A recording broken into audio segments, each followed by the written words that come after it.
कर ना सके, इसलिए उसने अपने ऐसे ऐसे लोग पहले भेजे जो हमारे लिए एक नमूना, एक एग्जाम्पल बन सके। और कैसे कैसे बने? इससे पहले के खुदा जिसने दुनिया से ऐसी मोहब्बत की, वो अपने इकलौते पुत्र को देता, उसने दुनिया को दिखाने के लिए एक इंसान को चुना जिसका नाम अब्राहम था। हालेलुया। वो इंसान जो परमेश्वर से वो ही मोहब्बत करता था जो परमेश्वर उससे करता था। हालेलुया। उसकी मोहब्बत में फर्क नहीं था। जैसी मोहब्बत परमेश्वर करता था वैसी ही मोहब्बत अब्राहम परमेश्वर से करता था। जब उसने इसहाक को देने का वायदा किया तो उसने कहा परमेश्वर रहने दे, मेरा बेटा इश्माइल ही तेरे हजूर जिंदा रहे। हालेलुया। उसने कहा नहीं अब्राहम, मैं यहोवा हूं, जो कहता हूं वो करता हूं। और यदि मैंने कहा है तो सुन, मैंने तो उसका नाम भी रख डाला है, अभी पैदा नहीं हुआ, पैदा होने से पहले कह दिया तू उसका नाम इसहाक रखना, जो तुझे खुशी देगा, जो तुझे तसल्ली देगा। सब कुछ हो गया। फिर लिखा परमेश्वर ने अब्राहम से कहा अब तू अपने इकलौते पुत्र को ले। किसको ले? अभी हमारे मुसलमान भाई बड़ी बात करते हैं, वो बोलते हैं कि वो इश्माइल जो था वो असली बीवी से था, जो इसहाक था वो नौकरानी से था। ऐसी बहुत सी बातें बनाई हैं, लेकिन यहां पर एक शब्द मिला। उस वक्त इकलौता नहीं था अगर दुनिया के लिहाज से देखें, क्योंकि इश्माइल बड़ा था जो नौकरानी से था। लेकिन खुदा क्या कह रहा है? तू अब अपने इकलौते पुत्र को ले जिससे तू मोहब्बत करता है। इसका मतलब खुदावंद खुदा ने इश्माइल को उसका पुत्र होने का दर्जा नहीं दिया। और जब हाजरा को निकाल दिया गया और पानी के चश्मे के पास जब यहोवा के दूत ने दर्शन दिया तो वहां पर एक बात कही, ऐ हाजरा तू चिंता मत कर, परमेश्वर की नजर इस पर भी बनी रहेगी, क्योंकि ये अब्राहम से पैदा हुआ है। पर ये अब्राहम का वारिस ना होगा, क्योंकि वारिस वही होगा जो उसकी पत्नी से पैदा होगा।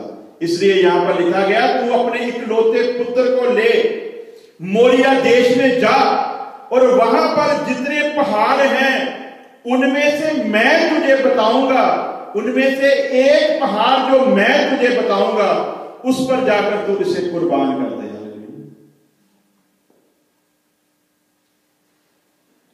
रात के समय दर्शन हुआ, फरिश्ता आया खुदा का, कहकर चला गया। खुदा ने जगत से मोहब्बत की। किस जगत से? इस जगत में सभी निकम्मे नहीं थे। क्या लिखा? लिखा परमेश्वर ने जमीन पर जब नजर मार डाली तो लिखा है सभी मनुष्य जो थे वो बुराई से बढ़ चुके थे, वो अपने विचारों में निकम्मे बन चुके थे। और परमेश्वर को, आदम को इस जमीन पर बनाने पर अफसोस हुआ और परमेश्वर ने कहा कि मैं इंसान को, जानवरों को, उड़ने वाले पंछियों को, रेंगने वाले जीव जंतुओं को, सबको इस मिट्टी से मिटा डालूंगा, क्योंकि इनके मन के विचार बुरे हो गए हैं और मुझे इसको बनाने पर अफसोस हुआ। लेकिन साथ ही अगली लाइन में क्या लिखा है? जहां परमेश्वर ने यह फैसला किया वहीं पर लिखा उसी जगत में एक इंसान था जिसका नाम नूहा था, जो धर्मी था। उसके साथ परमेश्वर ने बात की और उसके साथ परिवार के मेंबरों को परमेश्वर ने सेव कर लिया। सभी निकम्मे नहीं थे। जगत से मोहब्बत की, अपना इकलौता बेटा दे दिया इस जगत को बचाने के लिए। और अब्राहम को कहा तू अपने इकलौते को ले, इसलिए ले क्योंकि एक समय आना था जब उसने भी अपना इकलौता देना था। हालेलुया। लेकिन अपना देने से पहले उसने दुनिया में साबित कर दिया मैंने ऐसे रथ छोड़े हैं। एलिजा ने कहा मैं ही अकेला रह गया हूं। उसने कहा एलिजा तू फक्र मत कर, तू घमंड मत कर, तू अकेला नहीं है, मैंने तेरे जैसे 7,000 छुपा कर रखे हुए हैं। खुदा ने कभी किसी आदमी को सिर उठाकर आंखें निकालकर अपने साथ बात करने का मौका नहीं दिया, क्योंकि उसका हर काम प्री प्लान होता है। उसके साथ कोई जिर्या नहीं कर सकता, उसकी सोच के साथ कोई मुकाबला नहीं कर सकता। तू ले और जिस पर्वत पर मैं कहूं उस पर्वत पर जाकर कुर्बान करना। आज खुदा कहता है कहीं पर कुर्बानी देने के लिए, लेकिन हमारी कुर्बानी ही गलत जगह पर हो जाती है। हालेलुया। खुदा कहता है भाई बूटा जी, नूर आलम चर्च के साथ आप जुड़े हो तो अभी वहीं पर इबादत करनी है, लेकिन हम कहते हैं नहीं, हमने तो सभी को खुश रखना है, हमको तो कोई और भी कहेगा तो हम वहां पर भी जाएंगे। खुदा कहता है चलो ठीक है, फिर ऐसे का तो एक और जगह भी चला जाएगा। नहीं, हमने एक और भी जगह जाना है। हम अपनी इच्छा रखते हैं खुदा के आगे।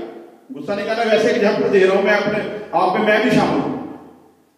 कहने का मतलब यहां पर जो बात लिखी गई है कि पर्वत भी जिस पर कुर्बानी करनी है तुझे मैं बताऊंगा, लेकिन हम चर्च भी अपनी मर्जी से चुनते हैं कि हमने किस चर्च में जाना है। हमारी अपनी मर्जी होती। कभी हम घुटनों पर बैठकर प्रार्थना करके खुदा से नहीं पूछते क्या खुदा मुझे बता कि तेरी इच्छा क्या है, मैं कहां पर जाऊं जहां पर मुझे रूहानी बरकत मिल सके। हालेलुया। यहां पर रूह की खुराक मुझे मिल सके, क्योंकि जिस्म में तो मिट्टी होना है। इससे पहले कि मिट्टी मिट्टी में मिल जाए, मुझे रूह की खुराक मिले ताकि मैं तेरी बादशाहत में दाखिल हो सकूं। तू मुझे बता। उसने कहा पहाड़ भी तुझे मैं बताऊंगा। और अब्राहम के पास से फरिश्ता चला गया। अब्राहम सोचता रहा कई दिन, बेटे को लेकर जाऊं ना जाऊं, कई सवाल कर रहा है खुदा के आगे। कोई और इंतजाम नहीं हो सकता, कोई और तरीका नहीं बनाया जा सकता, कुछ और परीक्षा नहीं ली जा सकती। तू ऐसा कर, तू मुझे ही ले ले। बेटे को क्यों ले रहा है? क्योंकि मैं तुझसे मोहब्बत करता हूं। कोई और इंतजाम कर, तू कुछ ऐसा कर, मैं तेरे सामने अपनी इच्छा रखता हूं। कई दिन तक विचार करता रहा अब्राहम, कई दिनों तक। आज का अब्राहम ऐसे ही विचार करता है, लेकिन इस अब्राहम के बारे में क्या लिखा? सुबह होते ही, हालेलुया, पत्नी को भी नहीं बताया, क्योंकि खुदा का हुक्म हो चुका था, तू जिससे मोहब्बत करता है अपने इकलौते पुत्र को ले। सुबह सुबह ही उठा, अपने नौकरों को साथ लिया, लकड़ी काटी, गधों पर डाली और चल पड़ा उस देश की तरफ जहां खुदा ने कहने के लिए कहा था, और चला गया 3 दिन का सफर कर। खुदा 3 दिन का सफर करवाकर ही क्यों ले जा रहा है उसको वहां पर? कुर्बानी देनी थी, बाहरी जगह बनाकर दी जा सकती थी, लेकिन हम कभी विचार ही नहीं करते इन चीजों के ऊपर। हमको तो ये है संडे को जाना है, पास्टर से मिलना है, बस उनको शक्ल दिखानी है कि हम देख लो आगे हैं।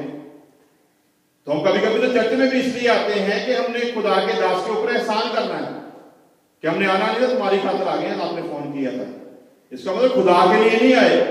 खुदा के लिए आएंगे तो खुदा से बरकत डालकर जाएंगे, और अगर खुदा के खादम के लिए आएंगे तो उनके पास तो कुछ नहीं है, वो तो सिर्फ दुआ कर सकते हैं। बरकत खुदा से मिलेगी जिसने आपसे मोहब्बत की। किससे? क्योंकि हम सभी जगत हैं, संसार है, हम सभी, हमसे मोहब्बत की है उसने, हमारे लिए उसने अपना इकलौता पुत्र दिया है। और अब्राहम 3 दिन का सफर करके चला गया, और खुदा ने फिर जिस पहाड़ पर कहा उस पहाड़ पर वो लेकर गया। पहले उसने अपनी पत्नी को नहीं बताया, फिर नौकरों को भी वहीं पर छोड़ा, और वहां पर एक बहुत जबरदस्त बात लिखी कि तुम यहां पर हमारी इंतजार करो, हम परमेश्वर के बताए अनुसार कुर्बानी करके हम वापस आते हैं। हम वापस आते हैं, मैं वापस नहीं आता।